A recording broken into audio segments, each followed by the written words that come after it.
This episode is brought to you by Dashlane. Try Dashlane Premium free for 30 days at dashlane.com/infographics. And never forget another password and keep all your online accounts secure. The date is September 21st, 2019, and it's been 24 hours since the Facebook raid on Area 51. What started off as a joke turned into a real-life movement, and the day prior, tens of thousands of Facebookers flooded the remote restricted area in the Nevada desert known as Area 51. The government put up a brave defense of the secret facility, defeating many of the invaders' Naruto-running Monster Energy drink-fueled Kyles by putting up plaster walls to punch in pictures of their missing dads. In the end, though, the base fell to the hordes of Facebookers all wanting to see them aliens. Now the government is forced to admit the truth and has for decades hidden the fact that aliens have visited our world, and that it has run a campaign to try and acclimate people to the idea of aliens by generating tons of alien-themed fiction in comics, video games, and movies. Though they don't believe the world is ready to hear the truth, the US government has no choice but to finally spill the beans. 60 years ago, an alien spacecraft crash-landed in Roswell, New Mexico. Alien bodies in their craft were recovered. The internet, fiber optics, and PUBG are all based on advanced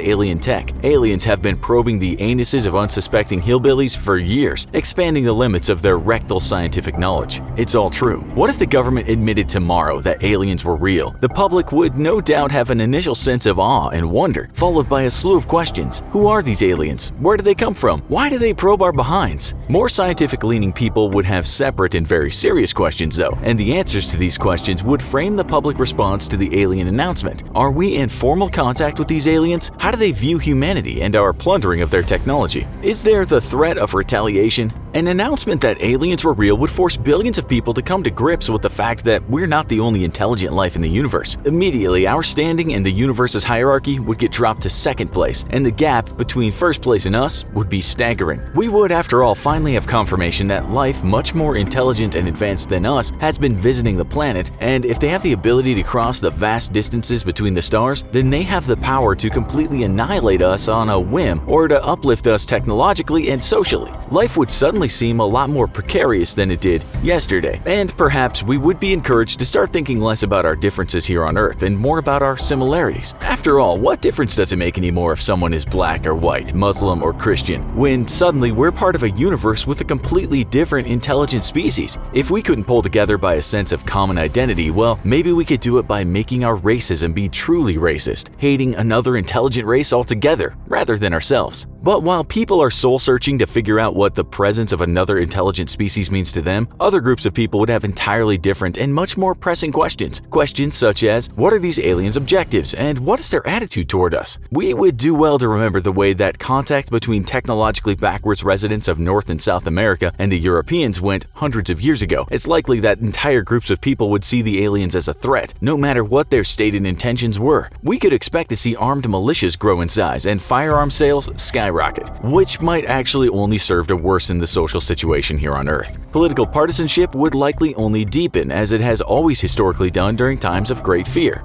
Unless the announcement that the aliens are real was done in a way that convinced people the aliens were completely benevolent entities, it's extremely likely that after the initial awe had passed, people would begin growing very afraid. Popular science fiction is full of literature and films where technologically superior aliens invade the Earth, and news channels would have an endless string of guests all speaking about the dangers of a highly advanced society making contact with our own. Unlike in the movies, real hostile alien contact scenarios would all end very, very badly for us. As fear rises, it would be reflected in our governments all around the world. People would be afraid, and they would want a leader that reassures them that humanity is strong and capable of defending itself. Historically speaking, we see this playing out in Italy and Germany before World War II, and in countless other examples, fear of being weak always leads to extremely nationalistic leaders. Autocrats who promise to keep us safe at the expense of curbing our freedoms or setting us on a war footing. As more nationalistic leaders rise to power in response to the public's need to feel safe, we could expect to see some governments which today are democracies collapse into authoritarianism, especially fledgling or vulnerable democracies such as those in Eastern Europe, Africa, and South America. Even the democracies that remain intact, though, would see a sharp increase in military spending, as governments all around the world dramatically boost their military budgets. Even if the aliens were not outwardly hostile, nor seem to be so, militaries would do what militaries are designed to do: work on ways to defend their nations. Backed up by public fear, most nations' military budgets would expand sizably. In 2018, the amount of money the entire world spent on military costs was $1.8 trillion.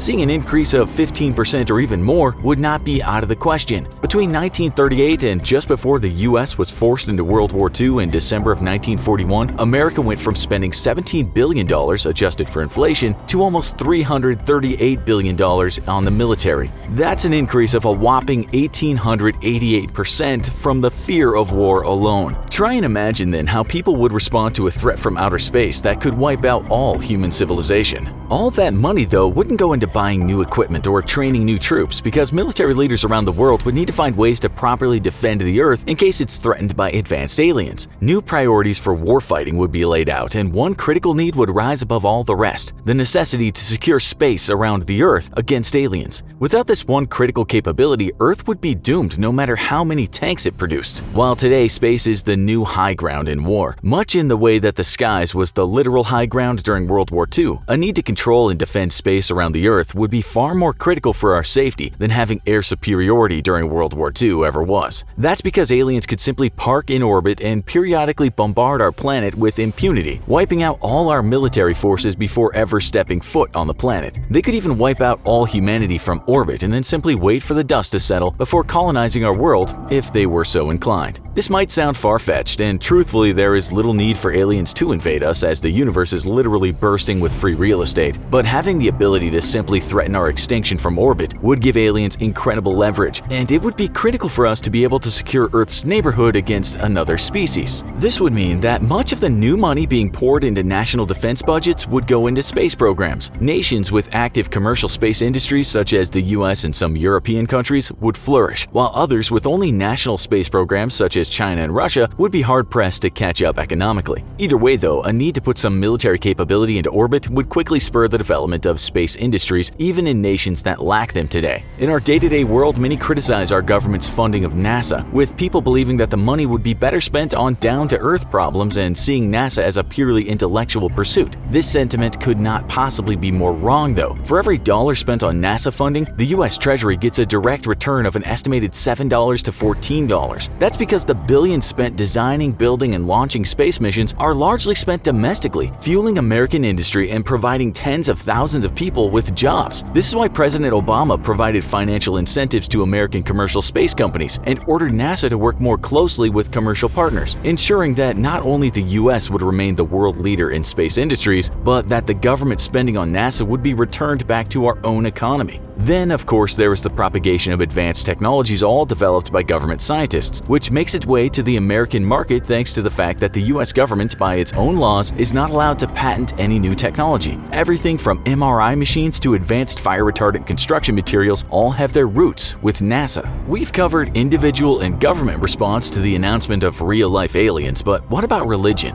For better or worse, religion is a cornerstone of human civilization, and how would it take the news that aliens exist? Despite common thinking, in the last 2 decades, 2 of the Earth's major religions, Islam and Christianity, have proven to be rather flexible on the idea of alien life. While some people expect religions to implode at the revelation of alien life, the truth is that major religions have for quite a while been completely at peace with the idea that other intelligent beings exist in the universe. Take, for example, Christianity. In 2012, the Vatican's chief astronomer was asked about alien life, and he stated that not only was he open to the possibility, but that the Vatican's own observatory was part of an effort to locate biomarkers on distant planets. Those are the telltale signs of life in a planet's atmosphere, such as the presence of oxygen, which breaks down too quickly to last without life creating it. Asked on the biblical account of creation, Father Jose Funes stated that the Bible was fundamentally not a work of science, but a love letter from God to his people in a language used thousands of years ago. This is why the Vatican has no problem with the concept of evolution or a Big Bang, even if a minority of fundamentalists still believe that the Earth is only several thousands of years old.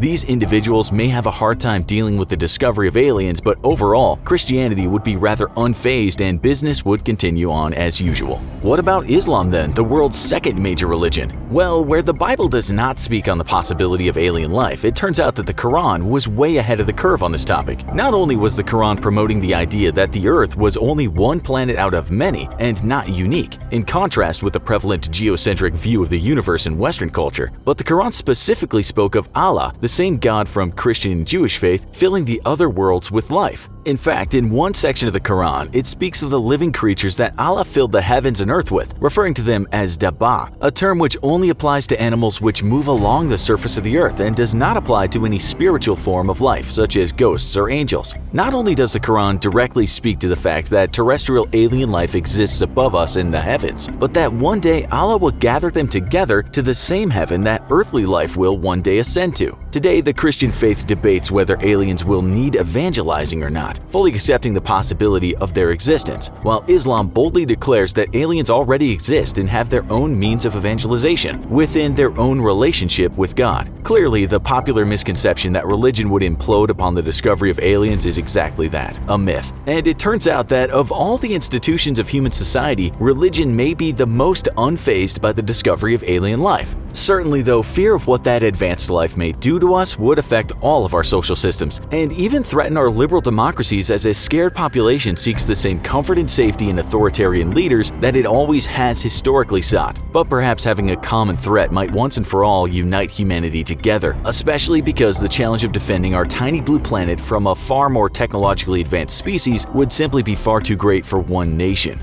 Whether you've got a secret advanced government technology derived from aliens or you're just the average Joe with a laptop and a cell phone, hackers are a very real threat to you and your data. That's why you need Dashlane to keep you and your online accounts safe and secure, with password storage, a VPN, and breach alerts to let you know when your data's been compromised. Dashlane is the one and only tool you need to keep you safe in a dangerous cyber world. We've been targeted before, our parents have been targeted before, you will be targeted sooner or later as well. Head on over to www.dashlane.com/infographics for a free 30-day trial. And if you use the coupon code INFOGRAPHICS, you can get 10% off a premium subscription today.